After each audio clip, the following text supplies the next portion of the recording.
to the sea before we believe Christians of today.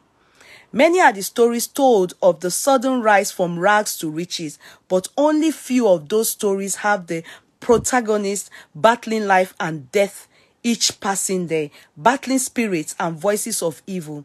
His story, which he shared with Joy FM's Super Morning Show host Kojo Yankson, is one of the pain and struggle, one of adversity and betrayal, a story of attacks, disappointments and failures, but it's also a story of the singleness of purpose, a steely determination and buoyant desire to rise from the armpits of society to the aliens of power.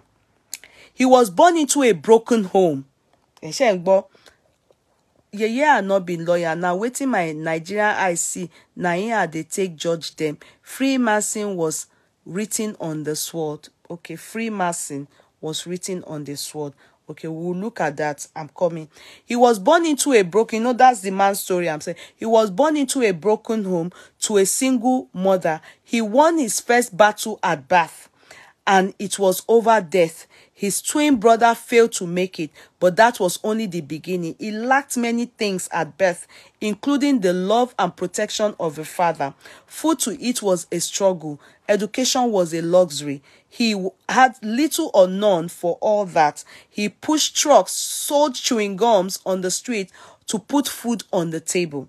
Father's battle. A father's love and protection at birth are as important to a child as the affection and tender care of mother. Duncan Williams had to settle for a mother's love. He lived for 14 years before seeing his dad. His mind had been poisoned against his dad with bitterness setting through his heart. He met him for the first time, not at home, church, or a comfortable environment. A son would love to meet his father for the first time. He met him at the Boston Institute, where his mom had loaned him. She got tired of taking care of a tactless youth, an adventurous boy who had destiny on his side. She wanted help, but not from her husband. The Boston Institute was her choice, but that choice connected Duncan Jr. to his father. The judge at the institute did not understand why a politician of no mean repute at the time would have his son languishing at the Boston Institute. He connected them and with another struggle, this time between mother and father. Junior Duncan made a decision to stay with his father. That was the beginning of another battle. His father had little confidence in him. To him, he was just a statistic in as many children, numbering 37.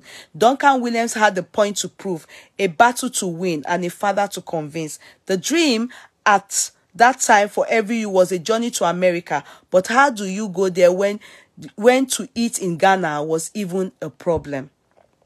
I don't want you people to read the story of this man. Don't worry, we'll soon go now. I promise that I'm not going to stay. And I'll ask you one question, Angela, before we put out. So, now,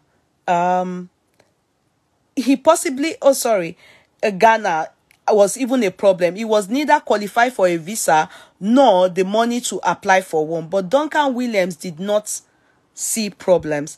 He saw possibilities. Stowaway was possible, and he did. He went to Abidjan, jumped onto a ship headed for Marseille, France. He was caught and was to be fed to the sharks in the seas of Morocco. But grace found him. A man on board had a son called Nicholas and pleaded for him. They hid him in the dungeon of the ship until they got to Marseille.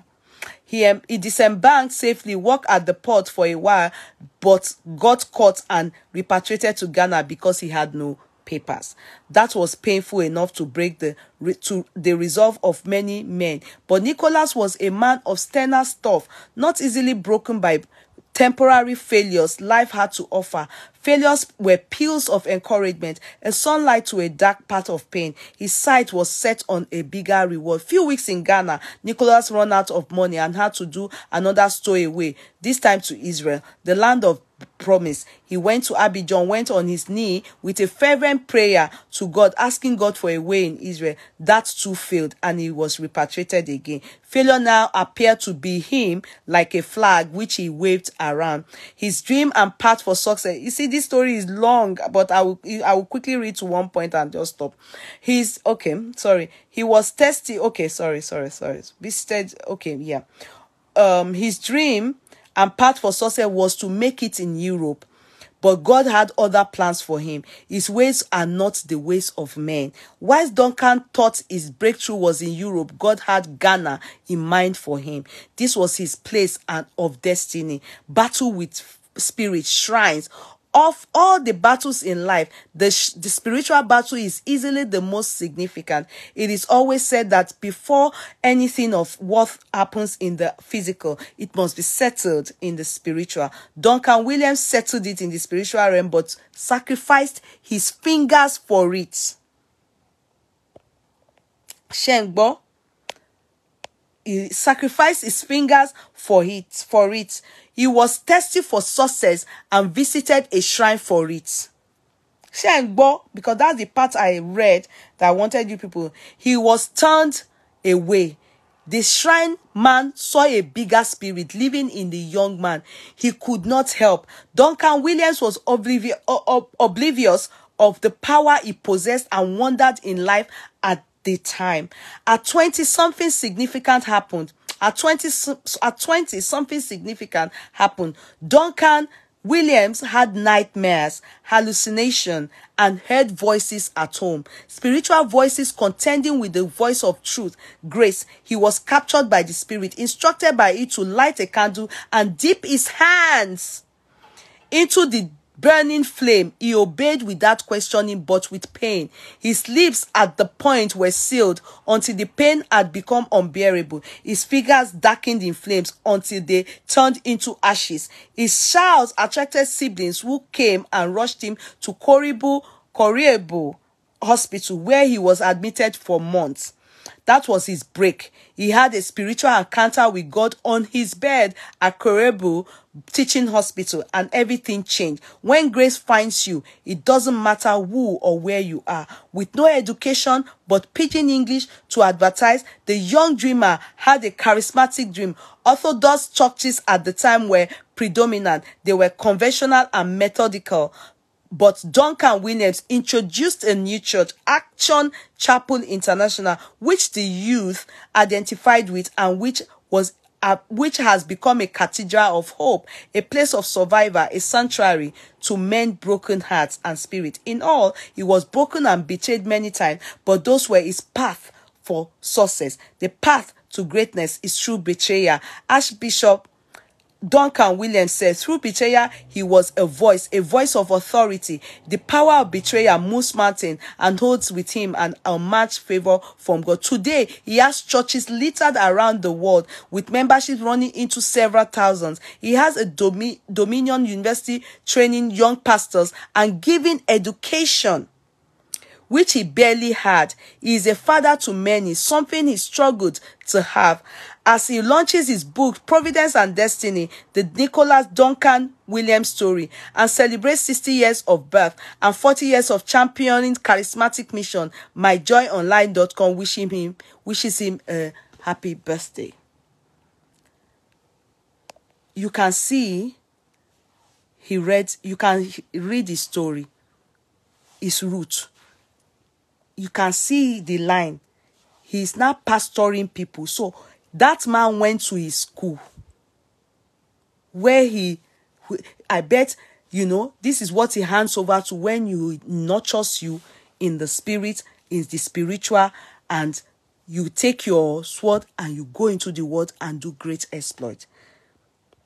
So where I'm worried about is that Freemason, what has that logo got to do with alumni? Because you said you saw Freemason. What has it got to do? It could be a label for the people that are doing the sword. And that thing is just like when some people give you a graduation and we have our scroll.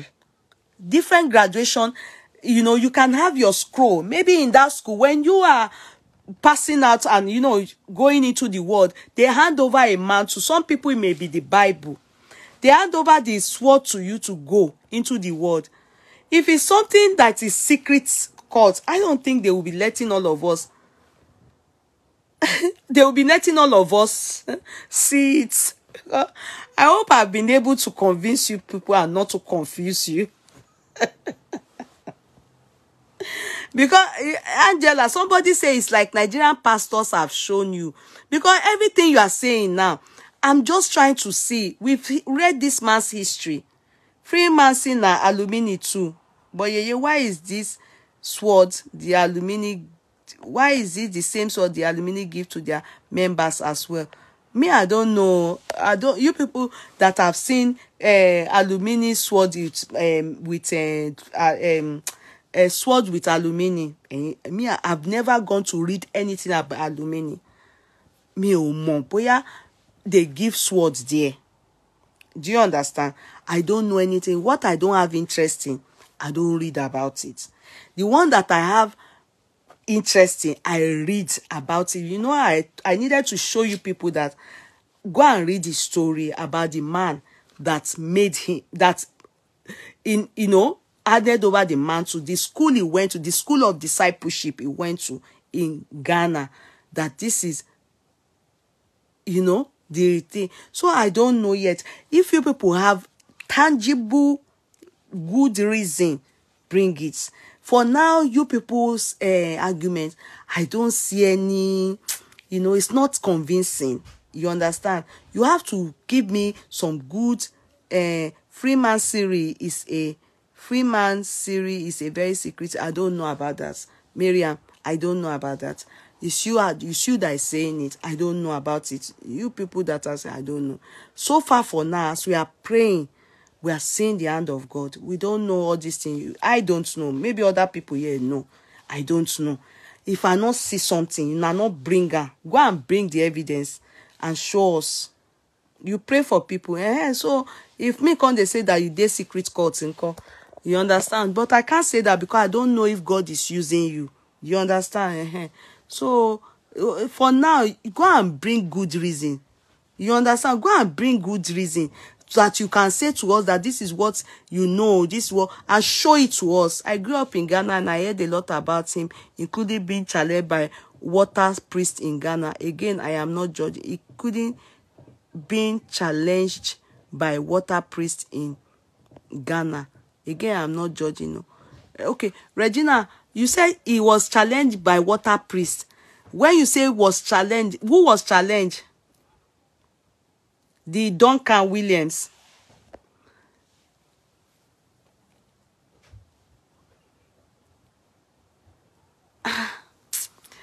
Regina,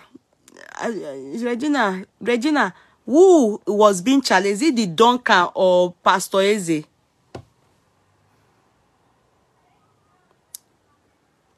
Angela, which churches you've attended that have power? Let's hear you. Tell us the 3 churches. Only 3 churches you have attended. Do you mean denomination or structured churches? Just 3. 3 structured churches or the denomination you've attended. Tell us. Write it. We are listening. Okay, Duncan. Okay, you said water spirit people challenge him. Is it that they are challenging him that he came to take power from them, or they are challenging that is not of God? You have to be very precise.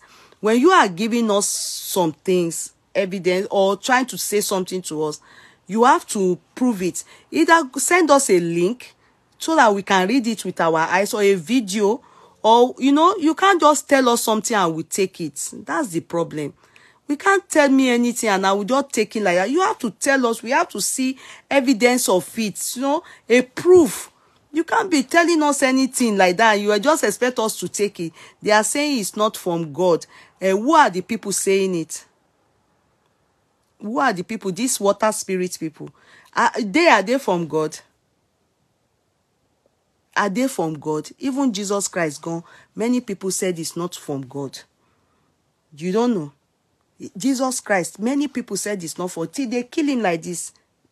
they said until when God change am for everybody. I don't take things like I know they follow people. They try to say this person not be so. Sule, why I talk on Sule? Say, well, it's the one that they do like this. We see like the victims came out. We saw, yeah, he do with me or he do this. Hey, with but that we can't see anything. People will just take my talker. No.